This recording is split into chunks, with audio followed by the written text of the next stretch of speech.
This is the Global Podcast Network, where executives and professionals connect, share, and inspire. Stay tuned for the conversations that drive success.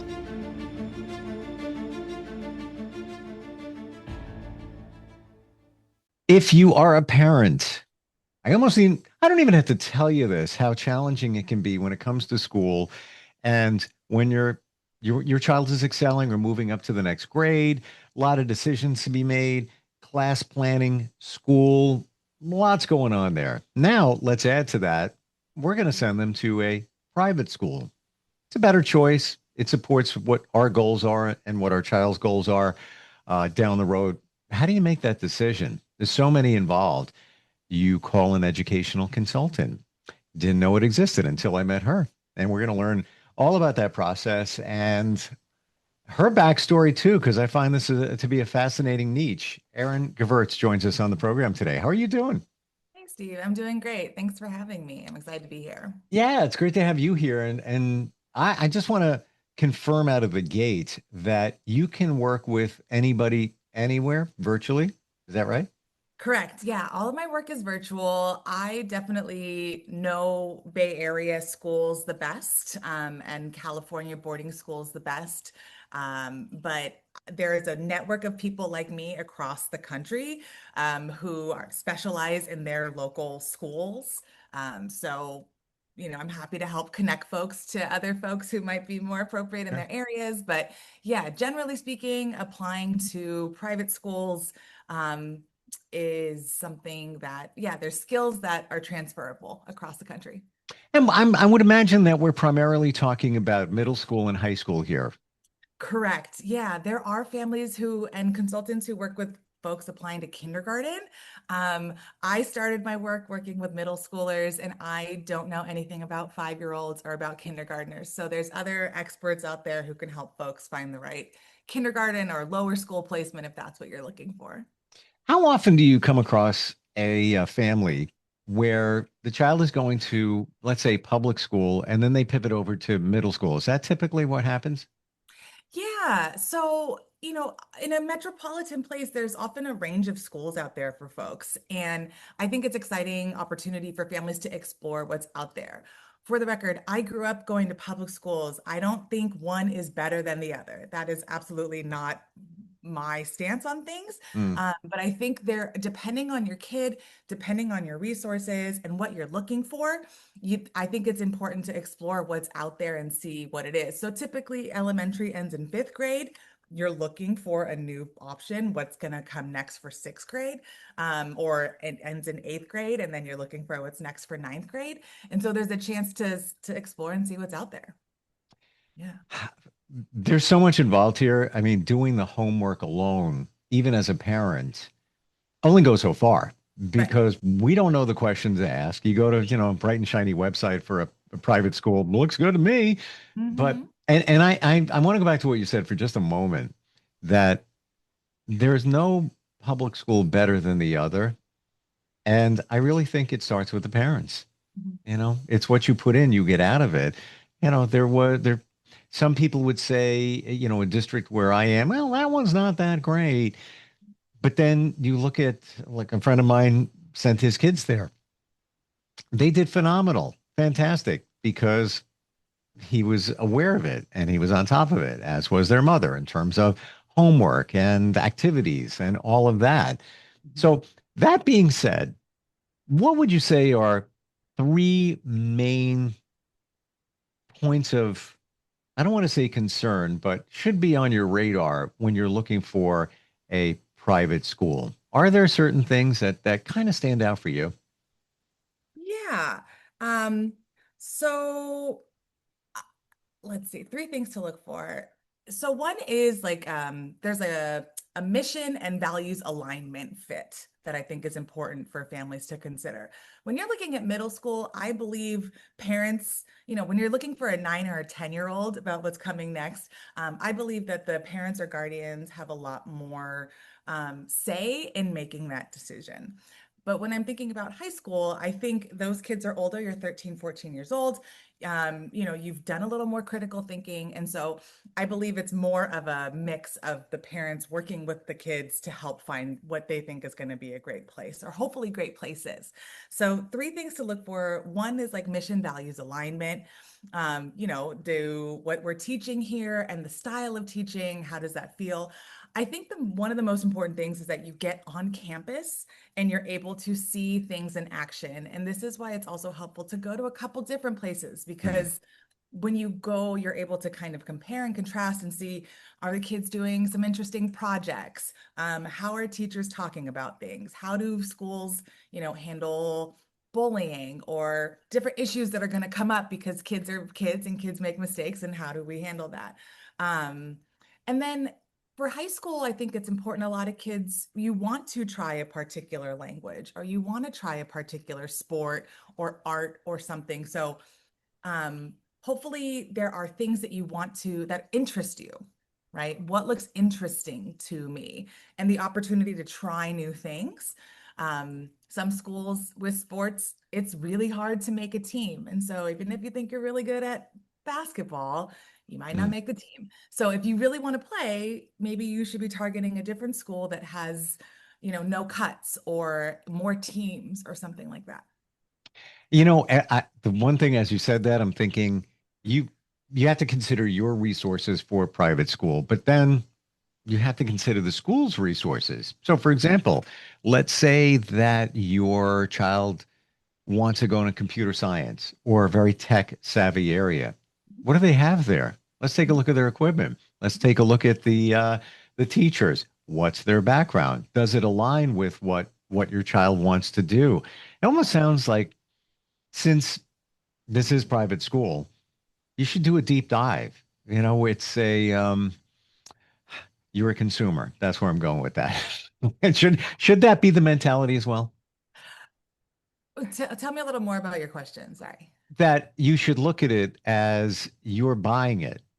Make sure Yeah, it fits. Like you're yeah, going to buy a car. You are buying the car. The state is not providing it for you. Your correct. taxes aren't providing it for you. Right. So I'm going to make sure that that car fits me and what my needs are. Same Yes. thing with that private school. Let's say Yeah. your kid is deep into cybersecurity. What kind of equipment do they have? How deep do they go with that? What's the curriculum? What's the class of what is the experience of the teachers there? Right. And I do think it's important to note, like in high school, kids get more of a focus on things, right? I think any middle school should have comprehensive programming where kids are trying so many new things because maybe you think you like something or maybe you think you don't, but Totally. at 10, 11 years old, you don't know everything you might like. And so it's important for schools to hopefully offer opportunities for kids to explore sciences and arts, and all kinds of opportunities out there. Yeah. 100%.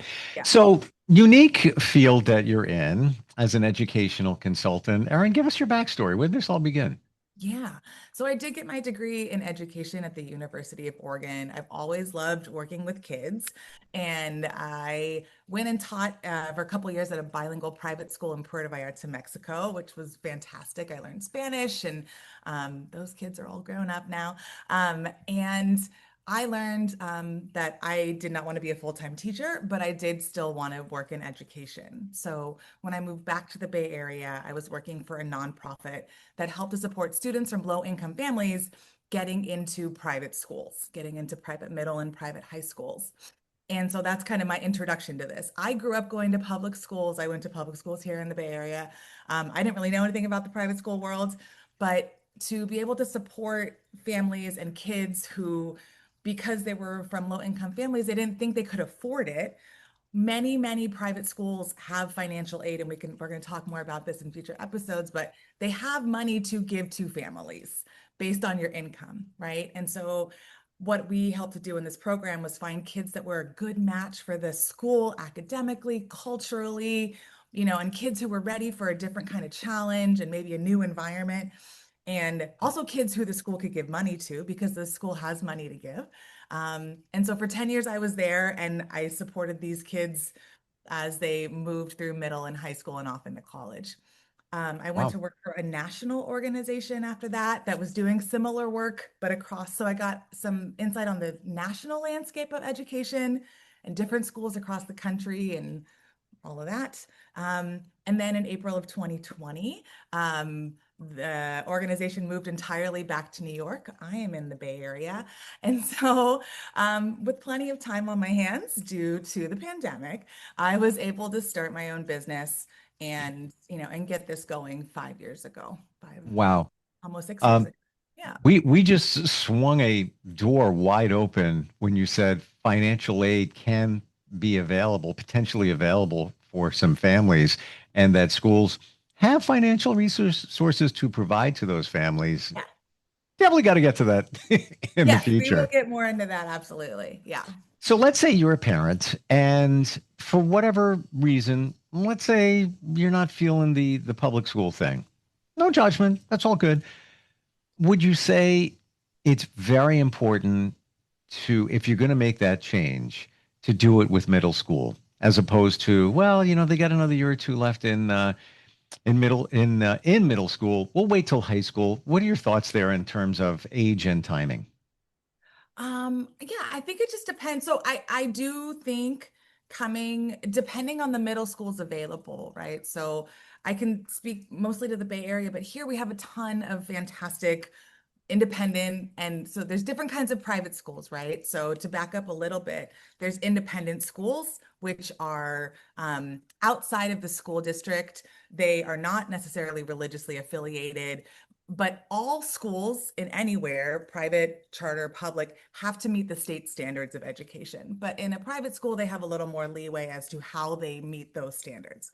So independent schools, there's parochial schools, which are affiliated with a religious affiliation. It could be, I'm Jewish, so I don't know all the different denominations, but there's Catholic, there's Jesuit, there's a lot of options out there. Sure. And so those are generally the two kinds of private schools. And then when you talk about high school, you add in the boarding school factor. There are some junior boarding schools out there for middle school kids to board places, but generally boarding happens in high school. Um, so, oh gosh, I forgot the question you asked me. All good. Wow. Um, no, whether we should start, if Oh, we're start in thinking of middle. start middle. Yeah, Yeah, I think it's worth a look. I think if you're considering, your options out there and you find a couple of private middle schools that you're curious about and you like and you want to apply for, I think it's worth going for it. I absolutely encourage everybody to still apply for your public school because public schools are, we in the United States have a right to a free public education. Education's not free in public everywhere. So I absolutely encourage you to still apply for a public school because your kid needs a school to go to. But if you're also considering private, then yes, it might be worth a shot to apply because it's not guaranteed you get in. And also apply for that financial aid or tuition assistance if that's what you need. can So you yeah. you walk the journey with us from somebody you may have worked with and what their goals are and maybe a little bit of the process, all completely anonymous, but how that went. Yeah. So if you're working with me, the way that I prefer to start with families is let's say you're applying for high school. So in the spring of your seventh grade year, we would meet and I would meet your child. This would all be virtual and we'd have a meeting and I would help you create a list of schools that your family would start to explore over summer. And then explore, I mean, look online, right? So Mhm. you're looking through their websites. And as you mentioned earlier, it's all marketing, but you're still able to find things that hopefully look interesting to you that you might have some questions about. And then after summer, I would support you in getting set up with like visits. So you set up your visits to the schools, open houses, things like this, making sure there's got the deadline, so you're getting going with getting on the campus. And then once you decide you have schools that you like and you want to apply to, you're going to start to fill out those applications. And so that's when I meet one-on-one with students or one-on-one with the parents and guardians to give you feedback on your written statements, on short answers, to help you prep for interviews, Some schools ask you make a video. Wow. Whatever, yeah, whatever the schools are asking for, I want to help you create that piece of the application. I'm not doing it for you. You're doing the work, but I'm helping to guide you through the process so that you feel most confident when you're submitting your application. And then, and then we see what happens.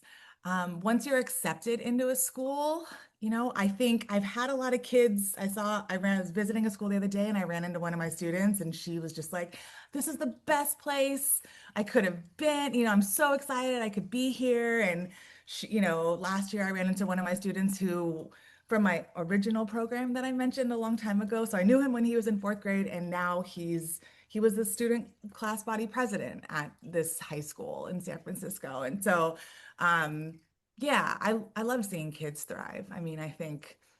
You rarely hear kids say, I love it here. This is the best place ever. Right, right. Rare. Yeah. And not every day is the most amazing, but I think the ability to kind of see the overall and hopefully be in a place where you as a child feel supported, you feel challenged. There's opportunities to try new things and take on leadership and make mistakes, right? I think it's important for kids to be able to be somewhere they can make mistakes and try new things. That's what I'm really hoping for. Even when you said, Erin, that some schools require a video, I'm like, whoa, okay, what are we doing now? Like, call Fun. Erin. Yeah. What's going on in that video? Yeah. um, Yeah. interesting. It's a whole new world. Things are changing fast, but knowing that there could be financial aid available opens this up for many, many, many families. Mhm. Um, what are some of the things you want parents to know when considering a private school? Are there certain things that we should ask ourselves before we go, down that road? Yeah. What you should know when you're considering a school. I think it's important to do your research. Um, and I had a family, I also work with a couple of schools here in San Francisco, and I had a family tell me the other day, like, we are a public school family. Like, we said in the spring we wanted to maybe explore this, but actually we changed our mind. And for me, that's great, right? If you know yourself, you know your family, you know your values. I'm not here to convince anyone of anything. I'm just here to help you explore what's out there if that's what you want to do, or explore the sections of it that you want. So I think what's important to know or to consider, I would say, yeah, the values of the school. You Mm. get on campus, kids can start to imagine themselves somewhere, right? So can your child imagine themselves on this campus? That's huge. And that can happen in middle or high school, right?